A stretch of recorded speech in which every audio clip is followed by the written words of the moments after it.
Hi everyone. तो आज हम लोग कवर करेंगे एमसीक्यू सीरीज़ को, यूनियन एंड इट्स टेरिटरी का एमसीक्यू सीरीज़, क्योंकि इसके पहले हम लोगों ने इसका लेक्चर कंप्लीट कर चुके हैं, पूरा जो टॉपिक है डिस्कस कर चुके हैं यूनियन एंड इट्स टेरिटरी से रिलेटेड। ठीक है, वहाँ पे हम लोगों ने पूरा थ्योरी को डिस्कस किए हैं। अब क्या करते हैं, थ्योरी तो पढ़ लियो, अब एमसीक्यू लगाना जरूरी है, जिससे ये तो पता चले कि कॉन्सेप्ट जो है बूस्ट हुआ है कि नहीं, कॉन्सेप्ट डेवलपमेंट हुआ है कि नहीं। ठीक है, तो अब क्या करते हैं, हम लोग एमसीक्यू लगाते हैं। कोई भी डाउट रह जाता है तो ये व्हाट्सअप नंबर दिया हुआ है, इसमें मैसेज कर सकते हो, और इसका जो पीडीएफ है इस टेलीग्राम चैनल में डल जाएगा। ठीक है, जैसे ये वीडियो अपलोड होता है यूट्यूब में। तो क्लियर है, चलिए बढ़ते हैं फिर पहला क्वेश्चन की तरफ। ये रहा, एक बार वीडियो को पॉज करो और आंसर तक पहुँचो, एटलीस्ट एलिमिनेशन करना सीखो। फिर पहला क्वेश्चन है, consider the following statement regarding article 1 of the Indian constitution. पहला क्या बोलते हैं, it describe India as a federation of state. The term union of India include state, union, territory and acquired territory. Third है, the first schedule of the constitution mention the name and extent of state and union territory. बताओ इसमें से क्या option right होने वाला है और कौन सा सही है कौन सा गलत है ना। अगर इस लेक्चर को अगर देखे होंगे यूनियन एंड इट्स टेरिटरी का, तो ये क्लियरली बन जाएगा, आंसर तक इजीली पहुंच जाओगे, क्योंकि हम लोग वहाँ पे इतना मतलब डीप में डिस्कस किए हैं कि आंसर तक इजीली पहुंच जाओगे। कौन सा सही है कौन सा गलत बताओ इसमें। चलो, इसमें क्या पूछा गया है, कौन सा राइट है। It describe India as a federation of state. बताओ सही है कि गलत। पहला स्टेटमेंट क्या है, गलत है। क्यों गलत होगा, इंडिया को डिस्क्राइब किया गया है यूनियन ऑफ इंडिया, न कि फेडरेशन ऑफ इंडिया। ठीक है, यूनियन ऑफ इंडिया ना बोल के इसको बोलते हैं क्या, यूनियन ऑफ स्टेट्स। ठीक है, तो पहला यहाँ पे रॉन्ग हो गया। एलिमिनेशन करोगे तो ए और बी क्या हो जाएगा, एलिमिनेट हो जाएगा। फिर second, the term union of India include, जो यहाँ पे लिखा हुआ है ना, जैसे कि यूनियन ऑफ इंडिया, स्टेट नहीं लिखा हुआ है, यूनियन ऑफ इंडिया लिखा हुआ है। The term union of India include state, union territory and acquired territory. बताओ इसमें सेकेंड ऑप्शन सही है कि गलत है। कौन सा ऑप्शन यहाँ पे सही होने वाला है, वीडियो को पॉज करके भी सॉल्व कर सकते हो। तो देखो यहाँ पे जो यूनियन ऑफ इंडिया है, द टर्म जो है union of India include state यहाँ पे इंक्लूड हुआ है, न कि union territory, acquired territory use हुआ है यहाँ पे। ठीक है, इस तरीके से जो ये सेकंड स्टेटमेंट है ये भी रॉन्ग हो जाता है। फिर थर्ड देखो, the first schedule of the constitution mention the name and extent of the state and union territory. ये बिल्कुल क्या है, राइट है। इसका मतलब जो ऑप्शन सी है यहाँ पे राइट आंसर हो जाएगा। क्लियर है क्या, समझ आया। अगला बढ़े, चलो नेक्स्ट क्वेश्चन।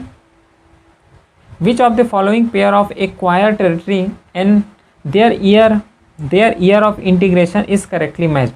ये सब चीज़ यहाँ पे लिखा हुआ है, जैसे कि सिक्किम, गोवा, पुडुचेरी, दादर एंड नगर हवेली, ये क्या है, इसको एक्वायर किया गया है।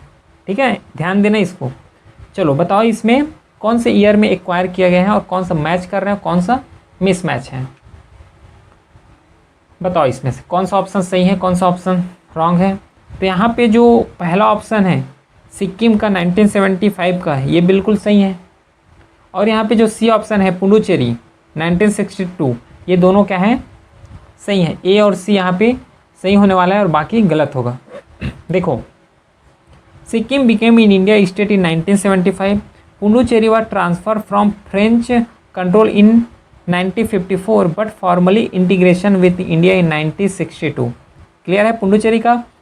फिर Goa was annex from Portugal in 1961 not 1947, and Dadra and Nagar Haveli was liberated from Portuguese rule in 1954 and formally integrated into India in 1961 not 1950। यहाँ पे कितना लिखा हुआ है, 1950 लिखा हुआ है, ये 1950 नहीं है, ये 1961 है। तो इस तरीके से ऑप्शन ए और सी राइट हो जाएगा। समझ रहे हो। चलो next question third, which of the following article 3 is correct. It allowed the creation of new state but only with the consent of the concerned state legislature. The president must refer to bill to the state legislature before introducing in it parliament, but their consent is not binding. It enables parliament to alter the boundary of an existing state without the need for a constitutional amendment. कौन सा सही है कौन सा गलत? तो देखो, it allow the creation of a new state, अगर आर्टिकल 3 में क्या बोला है, it allow the creation of new state but only with the consent of concern state legislature. ये स्टेटमेंट क्या है, रॉन्ग है। आर्टिकल 3 में ऐसा कहीं नहीं लिखा है कि अगर न्यू स्टेट का फॉर्मेशन कर रहे हो तो कंसर्न स्टेट जो होगा, कंसर्न स्टेट लेजिस्लेचर होगा, वहाँ से परमिशन लेना पड़ेगा। ये आर्टिकल 3 में नहीं इंक्लूड है, ठीक है। The president must refer to the bill to state legislature before introducing in it parliament but their consent is not binding. सही है कि गलत है? देखो ये क्या है, 1 ये 2 है ना, और ये 3 हो जाएगा, तो बाइंडिंग नहीं है बोल रहे हैं, मतलब ये सही है, ठीक है। सेकेंड ऑप्शन यहाँ पे सही है। फिर it enable parliament to alter the boundary of an existing state without need for constitutional amendment. ये भी बिल्कुल सही है, क्योंकि आर्टिकल 3 में ही बोला गया है, तो कॉन्स्टिट्यूशनल अमेंडमेंट करने का ज़रूरत ही क्या है। कॉन्स्टिट्यूशनल अमेंडमेंट कब करना होता है? कॉन्स्टिट्यूशनल अमेंडमेंट जब करते हैं तब जब कोई आर्टिकल, पार्टिकुलरली कोई भी चीज़ के लिए आर्टिकल डिस्कस नहीं हुआ है, लेकिन यहाँ पे प्रॉपर आर्टिकल डिस्कस हुआ है आर्टिकल 3 में, ठीक है। तो इस हिसाब से 2 और 3 जो है यहाँ पे राइट आंसर हो जाएगा। ए ऑप्शन यहाँ पे रॉन्ग हो जाएगा, समझ रहे हो। नेक्स्ट 4th क्वेश्चन सॉल्व करो, इसको ट्राई करो आंसर लाने का। द टेरिटोरी इंटीग्रिटी, पहले क्वेश्चन समझ लेते हैं। Consider the following statement regarding article 3 of the constitution. देखो उसी रेस्पेक्ट में और आया हुआ है। The territorial integrity of state is guaranteed by the constitution. The view of the state legislature are binding on the president when state reorganizations bill is proposed. The reorganization of state require a constitutional amendment under Article 368. बताओ option बताओ। यहाँ पे बोला गया है the territory integrity of state is guaranteed bye constitution. Territorial integrity, ऐसा कहीं नहीं लिखा हुआ है कि टेरिटोरियल इंटीग्रिटी हो, समझ रहे हो। क्योंकि आर्टिकल 3 क्या डिस्कस करते हैं, आर्टिकल 3 बोलते हैं कि कोई भी स्टेट है उसका बाउंड्री को हम एक्सटेंड भी कर सकते हैं, मिनिमाइज भी कर सकते हैं, पूरा अल्टर कर सकते हैं। तो यहाँ पे टेरिटोरियल इंटीग्रिटी बोले हैं, गारंटी दिया है। कहाँ गारंटी दिया है? आर्टिकल 3 बोल रहे हैं कि इसको हम लोग अल्टर कर सकते हैं। तो इस हिसाब से स्टेटमेंट क्या हो गया, रॉन्ग हो गया। मतलब ए और जो सी है ये रॉन्ग हो गया। फिर सेकेंड क्या बोलते हैं, the view of the state legislature are binding on the president when a state reorganisation bill is pass. ये भी रॉन्ग है, ये कहीं नहीं लिखा हुआ है कि स्टेट लेजिस्लेचर का जो व्यू है ये बाइंडिंग होगा। क्यों? क्योंकि 28 स्टेट लेजिस्लेचर है, मतलब 28 स्टेट हैं और 28 हर एक स्टेट में क्या है, स्टेट लेजिस्लेचर है। तो 28 स्टेट का थोड़ा व्यू को फॉलो करेंगे भाई, है ना। एक सेम चीज़ के लिए 28 स्टेट का व्यू फॉलो नहीं कर सकते। तो सेकेंड ऑप्शन भी यहाँ पे इलिमिनेट हो गया। The reorganisations of an state require a constitutional amendment bill, मतलब अंडर आर्टिकल 368। ये भी रॉन्ग है। जब प्रॉपर इसके लिए आर्टिकल दिया हुआ है तो फिर कॉन्स्टिट्यूशनल अमेंडमेंट करने की ज़रूरत ही नहीं है। इसका मतलब जो डी ऑप्शन है यहाँ पर राइट ऑप्शन हो जाएगा, समझ रहे हो। अगला question 5, which of the following statement correctly differentiate India federalism from that of a USA। इसको एक काम करते हैं, इसको रहने देते हैं कि सॉल्व करोगे। चलो सॉल्व कर लेते हैं, सॉल्व ही कर लेते हैं। चलो पहला बोला है कि in India the parliament can alter state boundary without their consent, whereas in USA state boundary can not be change without their approval. Second बोला है India is a term as an industrial union of destructible state, where is the USA is called industrial union of industrial state. Third क्या है, in both India and USA a constitutional amendment bill is required to create a new state. बताओ क्या सही होने वाला है और क्या गलत होगा। तो देखो पहला स्टेटमेंट क्या बोलते हैं, इन India the parliament can alter state boundary without their consent, मतलब स्टेट के कंसेंट का बात किया यहाँ पे। जो विदाउट देयर कंसेंट बोला मतलब देयर किसके लिए यूज़ हुआ है, स्टेट के लिए यूज़ हुआ है यहाँ पे, ठीक है। Without their consent where is in the USA state boundary can not be change without their consent. बिल्कुल सही है, ये बिल्कुल सही है, क्योंकि इसको हम लोग पूरा डिटेल में समझे हैं। क्योंकि जो यूएस जो बोल रहे हैं कि कंसेंट मैंडेटरी है करके, है ना। अगर बाउंड्री चेंज कर रहे हो यूएसए में तो कंसेंट मैंडेटरी है। क्यों मैंडेटरी है, क्योंकि जो यूएसए जो है, यूएसए को क्या बोलते हैं हम लोग, फेडरल सिस्टम बोलते हैं, फेडरेशन बोलते हैं यूएसए को। क्योंकि वहाँ पे जो स्टेट बना हुआ है ये आपस में एग्रीमेंट हो के अपना एक यूनियन फॉर्म किए हैं, ठीक है। तो जब ये लोग एग्रीमेंट हो के अपना यूनियन फॉर्म किए हैं तो जो ये हैं इसका बाउंड्री को कैसे अल्टर कर सकते हैं, समझ रहे हो। तो यूनियन जो है यहाँ पे ये किसी एरिया के बाउंड्री को, किसी स्टेट के बाउंड्री को कैसे अल्टर कर सकता है यूएसए में, ठीक है। क्योंकि ये तो फेडरेशन है ना भाई, क्योंकि ये लोग तो एग्रीमेंट हो के यहाँ पे फॉर्म किए हैं। तो इस रेस्पेक्ट में जो ये पहला है ये बिल्कुल सही है। India is a term as a indestructible union of destructible state, सही है क्या ये। And where is USA is called indestructible union of indestructible state, सही है कि गलत, ये भी सही है। अब ये डिस्ट्रक्टिबल इंडस्ट्रिबल क्या है ये सब पढ़ चुके हैं, ठीक है, क्लास में पढ़ें इसको। In both India and USA a constitutional amendment bill is required to create a new state. देखो वही कॉन्सेप्ट आ रहा है, जब आर्टिकल 3 जो है पूरा डिस्कस कर चुके हैं तो फिर से कॉन्स्टिट्यूशनल अमेंडमेंट लाने का ज़रूरत क्या है। इस हिसाब से जो थर्ड है ये रॉन्ग हो गया, मतलब 1 और 2 जो ए ऑप्शन है यहाँ पे राइट ऑप्शन है।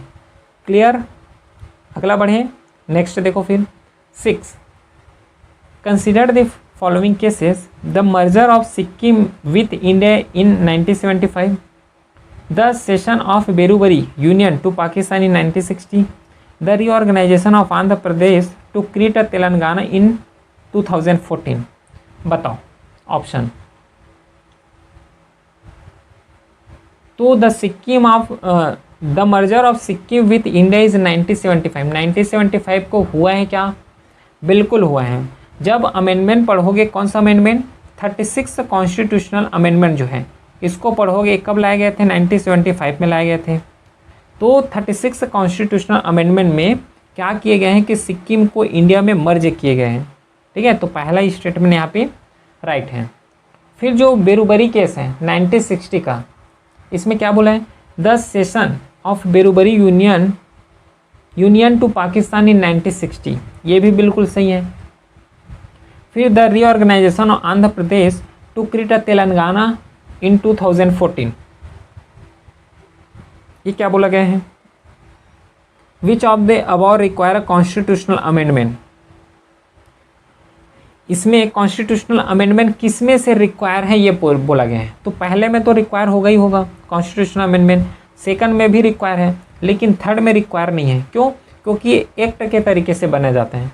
जो रीऑर्गेनाइजेशन होता है, जैसे कि पढ़े हो ना, Jammu and Kashmir reorganisation act 2019, है ना, स्टेट रीऑर्गेनाइजेशन एक्ट 1956, ये एक्ट के थ्रू होता है। तो एक्ट के थ्रू हो रहे हैं तो इसमें कॉन्स्टिट्यूशनल अमेंडमेंट रिक्वायर नहीं होता है, ठीक है। तो यहाँ पे तो जो 3 है ये रॉन्ग हो गया, 1 और 2 ये ऑप्शन यहाँ पे राइट आंसर है। क्लियर, अगला नेक्स्ट देखो 7th, consider the following statement regarding the India Bangladesh land boundary agreement. इसको रहने दो, ठीक है, इसको होल्ड करते हैं अभी। अगर कोई सॉल्व करना चाहे तो कर सकते हो, लेकिन उतना इम्पोर्टेंट नहीं है। चलो अगला देखो, the 100 constitutional amendment act 2015 modify the territory of which of the following state. यहाँ से क्वेश्चन पूछ सकते हैं, ठीक है, किस किस स्टेट के बाउंड्री को मॉडिफाई किए गए हैं 100 कॉन्स्टिट्यूशनल अमेंडमेंट के तहत। किसको किए गए हैं, वेस्ट बंगाल का, असम का, मेघालय का और त्रिपुरा का। ये जो 4 स्टेट हैं इसका क्या है, बाउंड्री को अल्टर किए गए हैं। अगला 9, which of the following agreement play a role in resolving the India Bangladesh border dispute before 100 constitutional amendment act. बताओ इसको, 9th को, which of the following agreement play a role in resolving, कौन कौन से यहाँ पे एग्रीमेंट हुआ है। तो इसको जस्ट याद रखना है इसमें से जो लैंड बाउंड्री का जो डिस्प्यूट था उसको रिजॉल्व करने के लिए यूज़ हुआ है वो वन जो है ये यूज़ हुआ है, फिर 2 मतलब रेड क्लिफ अवार्ड 1947, नेहरू नून एग्रीमेंट जो 1958 का ये यूज़ हुआ है, और शिमला एग्रीमेंट जो 1972 का है। मतलब 1, 2, 3 ये तीनों यूज़ यहाँ पे हुआ है रिजॉल्व करने के लिए। ठीक, next consider the following statement regarding the integration of princely state. The independent act 1947 gave princely state the opinion to join India, join Pakistan और remain independent. Hyderabad was integrated into India through a referendum. बताओ referendum जो है, referendum में हैदराबाद हुआ है कि जूनागढ़ हुआ है? तो रेफरेंडम में जो साइन किए हैं वो हैं जूनागढ़ हैं। ठीक है, जूनागढ़ है ना कि हैदराबाद। हैदराबाद के लिए तो ऑपरेशन पोलो चलाए गए थे specially. Kashmir join India through instrument of accession. कौन से यहाँ पे सही है बताओ?